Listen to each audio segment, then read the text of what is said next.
This is Canada Reads American Style, featuring two friends who love Canada Reads and Canadian literature. Welcome our host Rebecca from Michigan and Tara from Ontario. Hello and welcome to Canada Reads American Style. I'm Tara and I'm here with my partner Rebecca. Hello, Rebecca. Hello, hello, hello. How are you? Man, I'm ready for it to stop raining. Me too. Yeah, mostly because the green is growing and I have a ton of weeds. Yeah, me That's the too. only reason. I was just like a little sun. The past couple Yeah. days have been like a little warmth and a little sun. Yeah. But aside from a weather report, we are here to discuss books.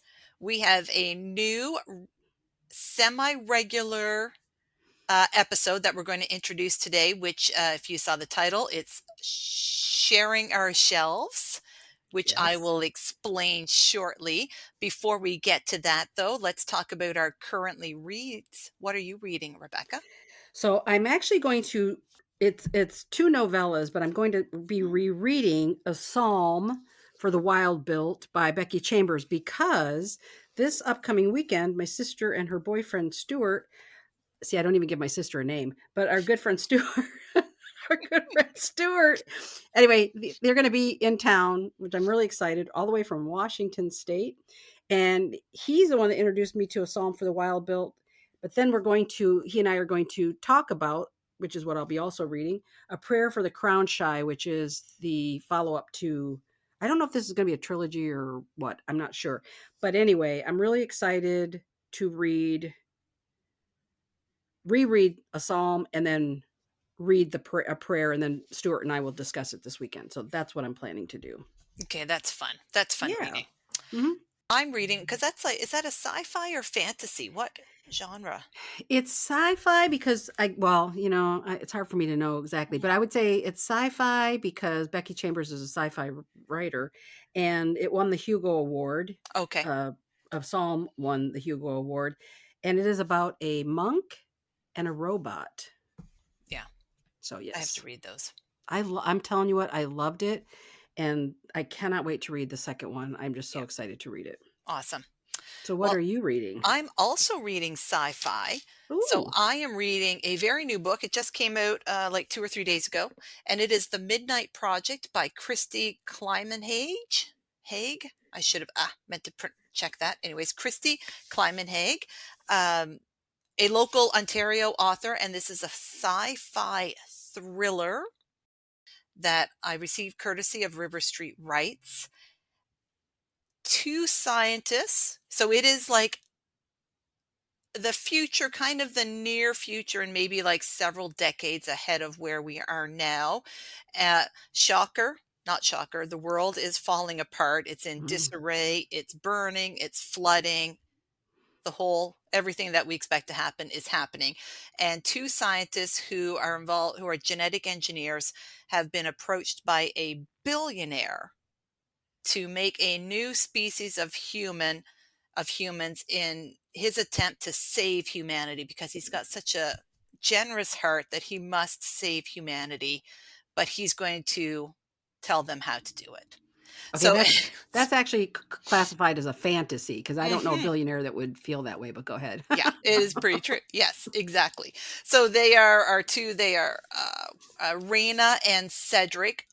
I love them both. They're both very different characters, but I really love them. They take the challenge and they are essentially splicing human DNA with cephalopod DNA to come up with a new species because this billionaire also wants this new species of humans to be able to survive in the ocean, because then they will be safe from everything else that's going on in the world. So that's what they're doing, and I'm really enjoying it. It's building up, and I don't want to. I'm not going to give any more details because I don't want to spoil it for those who read it. But I know that the shit is going to hit the fan at some point, and so now I'm just waiting for that to happen. Yeah. As for the writing style, I really enjoy it. You get first person narrative for Raina's point of view. Cedric's is really cool. It's actually a journal, but it's a video journal. So you're getting it. It's like a transcript of his video Oh. journal, which I Hmm. kind of think is nice. And then there's a third character, and we're getting her first person narrative, like the inside, her thoughts. And I really, really love that part of it. Oh, wow. So yeah, it's a fun book. Fascinating. Yeah. Yeah. Wow. Yeah. Okay. That's our currently reads, but we're here to discuss sharing our shelves. What the heck is that, Tara? Sharing our shelves. So a couple of months ago, Rebecca and I decided to do something fun. We shared pictures with each other of our respective physical TBRs so that the other person could then choose one of our next reads. So I sent pictures to Rebecca. She sent them to me, and then we got to shop each other's shelves and Yeah. choose a book for the other person. It was super fun. I actually Yeah. really liked choosing a book for you, Yes. and then also the anticipation of what book you were going to choose for me. Yes. And I have to say, the book I selected for you, I picked it because I think it had been, I think it was fairly new to your TBR. I kind of Hmm. feel like, or at least you had talked about it not too long ago. And Yep. as soon as I saw it, I picked that book for you. And then you want to explain what happened when you picked for me? Yes. So I picked, initially picked a book for Rebecca, which I was interested, one that I knew she would love. I know she will love, Mhm. but that I was also really interested in hearing about.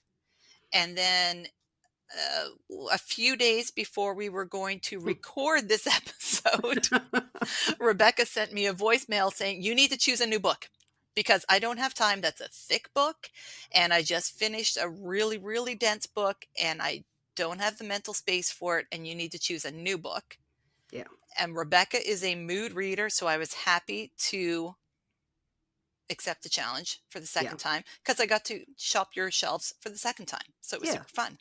Yeah. And I just want to say what I had just finished reading was One of Ours by Willa Cather, and I belong to an online group, and we talked about that book, and it took me a while to read it. It was very dense. I had to really think about it.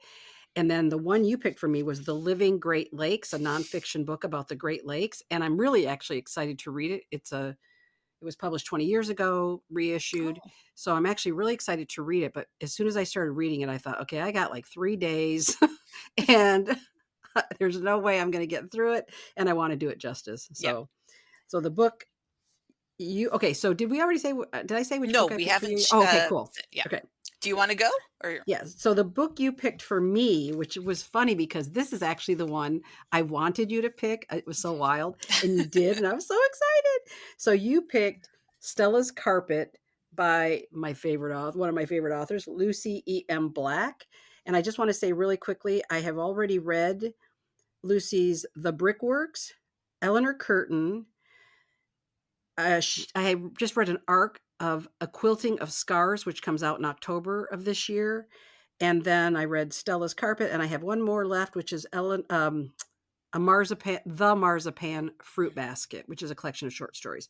So anyway, but yeah, Stella's Carpet is what I read. And what did you read? For me, you chose a horror book, and it Woohoo. is Tear by Erica McKeen.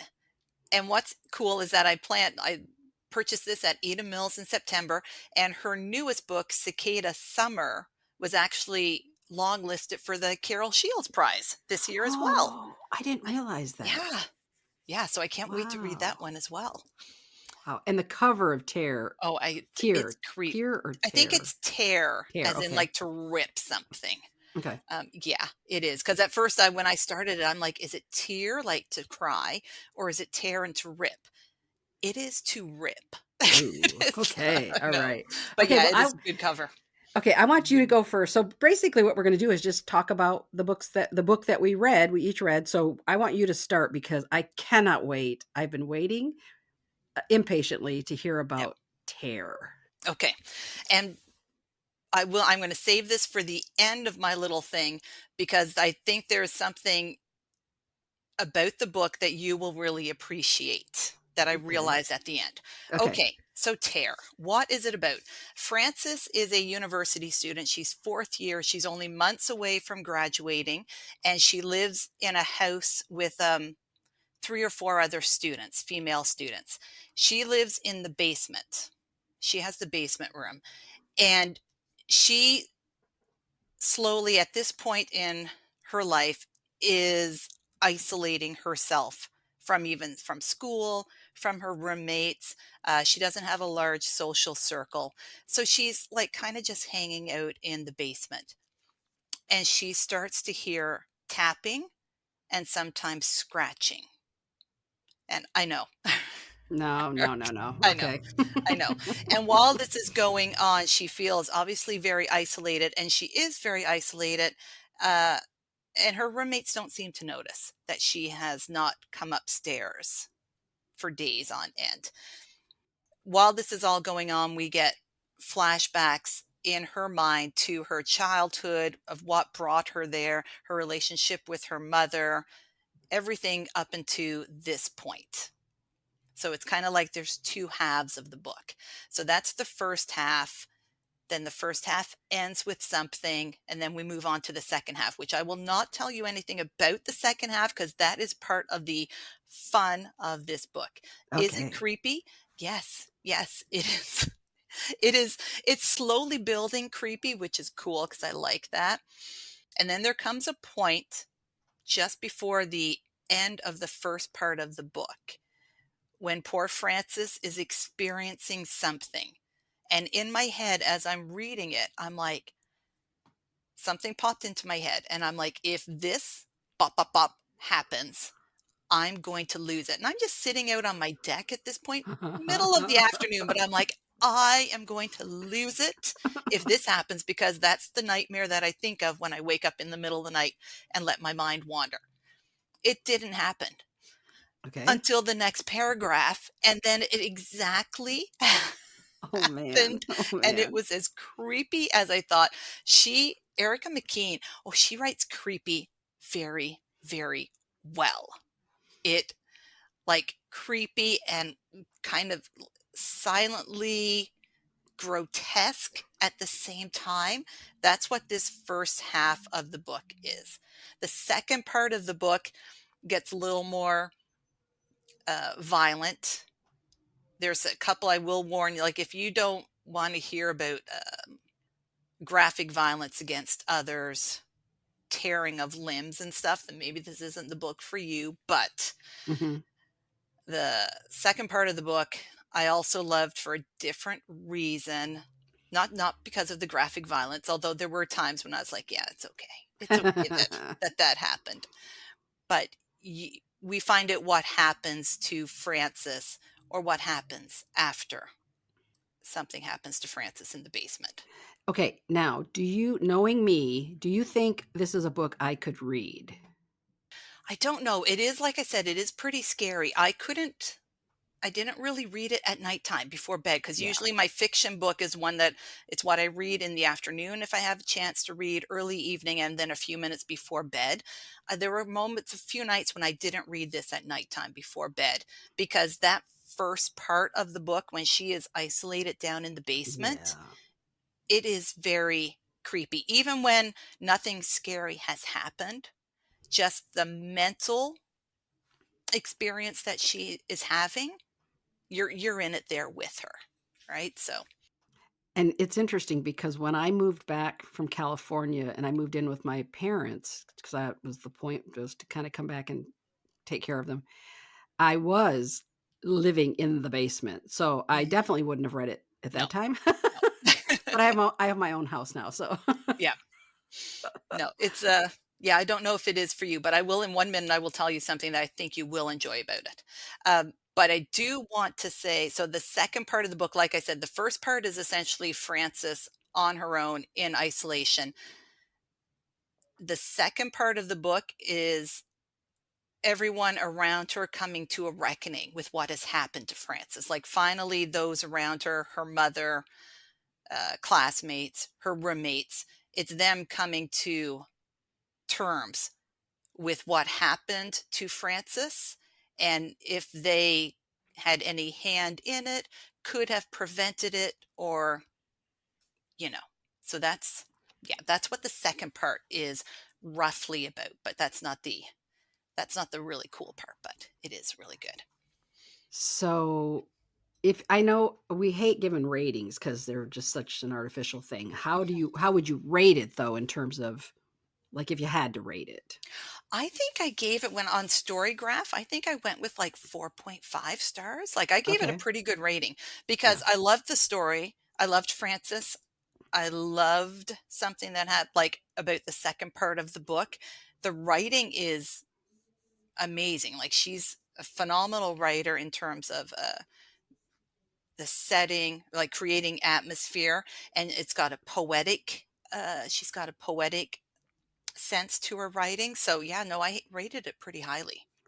And how many books has she written? Do you know? You said she's got a new one coming I out or think just the two. I feel like yeah. this is her first novel. She has had stories published Mhm. in different journals. And then she recently published her second one, The Cicada Summer. So she's pretty young. Yeah. Yeah. And you picked it up. I remember the story why you picked it up was somebody suggested at the table at Eden Yes. Mills. They yeah, tell that story because I thought that was a cool The story. publisher. So the publisher is Invisible Publishing, and they had a table at Eden Mills.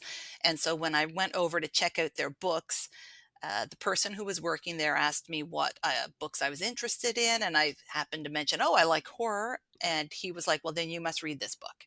And I was like, Yeah. "Okay, I shall," because the cover is you have to check it out. Tear, Erica McKeen. It's a very creepy cover.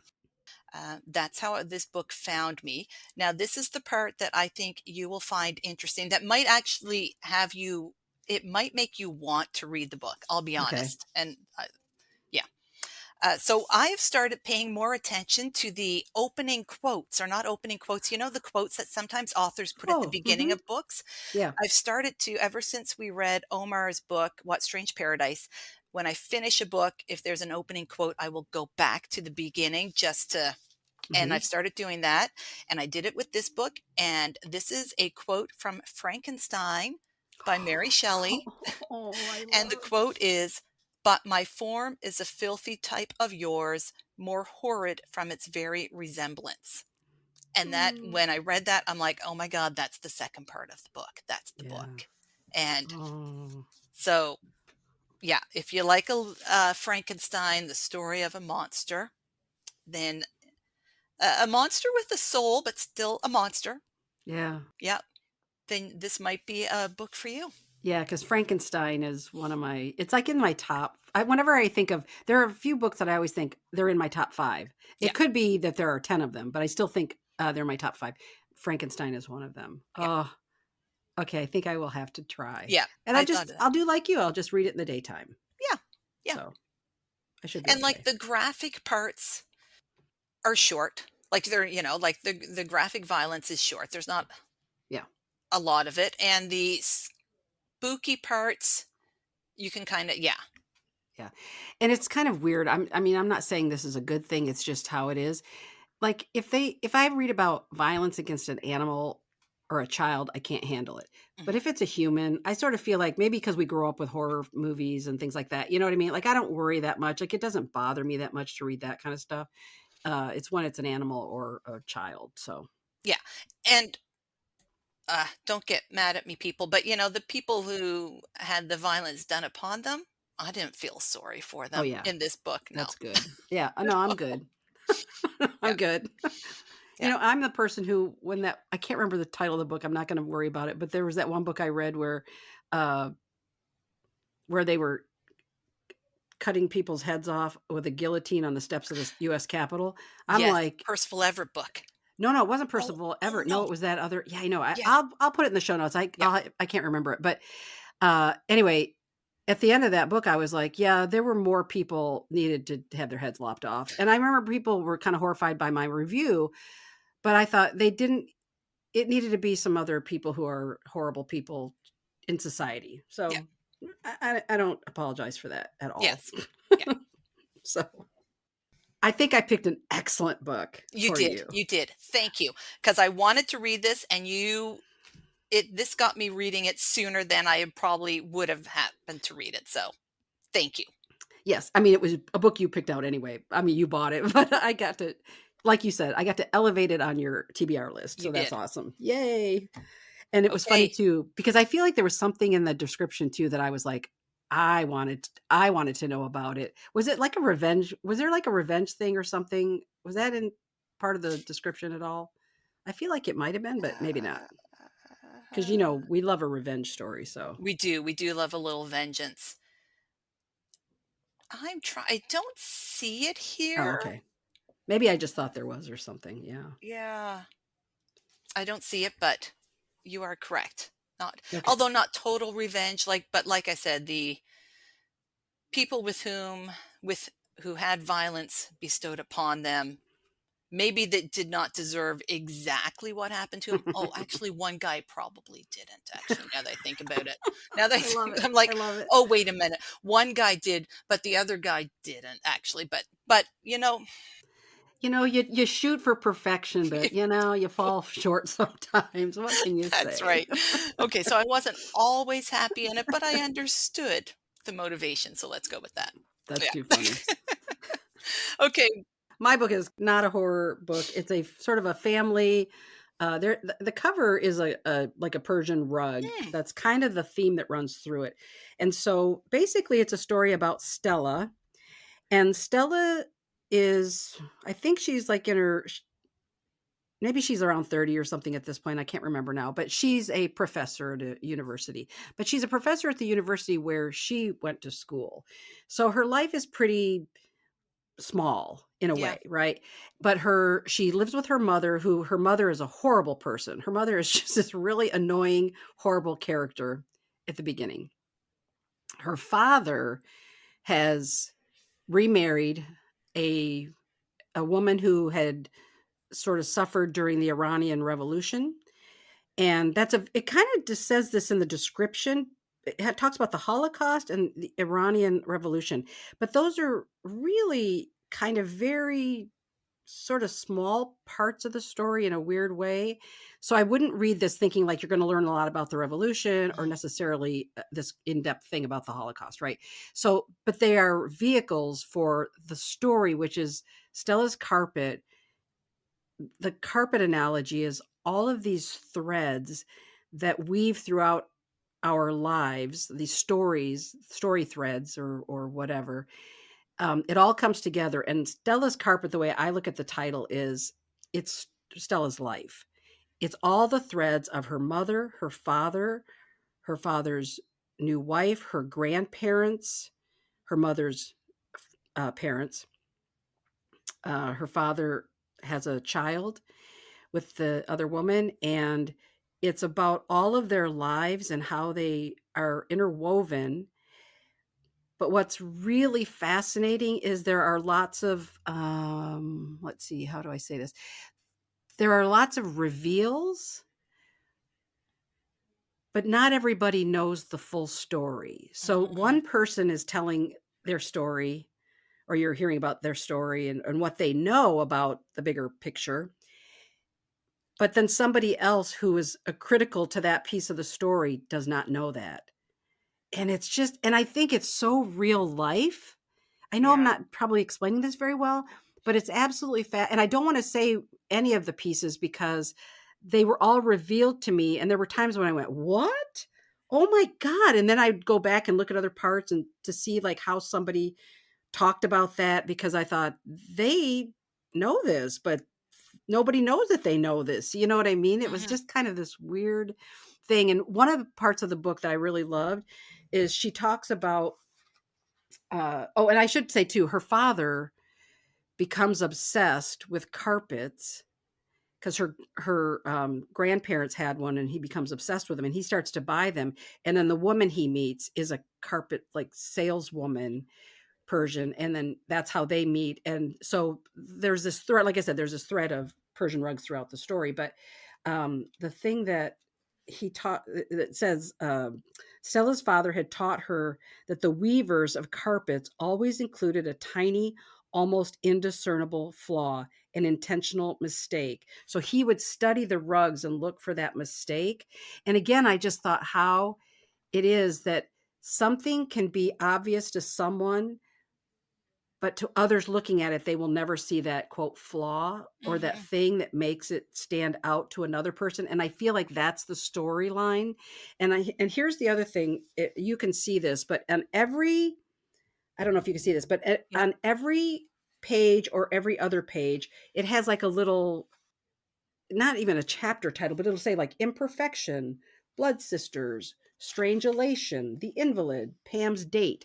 So you kind of have an idea before that piece is revealed. You kind of know where you're headed, but it's in these small little chapters, or Mhm. like there might be a couple on a page. So it kind of moves through that. And I thought to myself, that's really kind of an interesting uh, tool that she's using in the story. But again, using that carpet analogy, I thought it's all the little threads because it's not a linear story. It jumps in different points of view throughout the book. And that's what I was thinking, is that when you look at a carpet, it has an explosion of colors, and the threads, how they're woven into the story, into a carpet versus how it appears in the carpet, in the book, etc. I know I'm not explaining this very well at all, but let me just say this. I loved this story. I thought it was, if you're looking for just a really beautiful family story where people are real, their flaws are real, Mhm. some things you'll know, some things everybody will know, and some things only one person will know by the end of the story. And you sort of go, wait a minute, I want to know how so and so felt when they found out this part and this part and this part. And it doesn't, you won't know that, but that's real life. And so I loved this story. I thought it was just a really creatively unique story. And I think that's what Lucy Black does. Man, I'm Mhm. telling you, her writing just is always captivating to me. Yeah. And I told you when I started reading it, I said, I swear to God, I think she might be my favorite fiction writer, because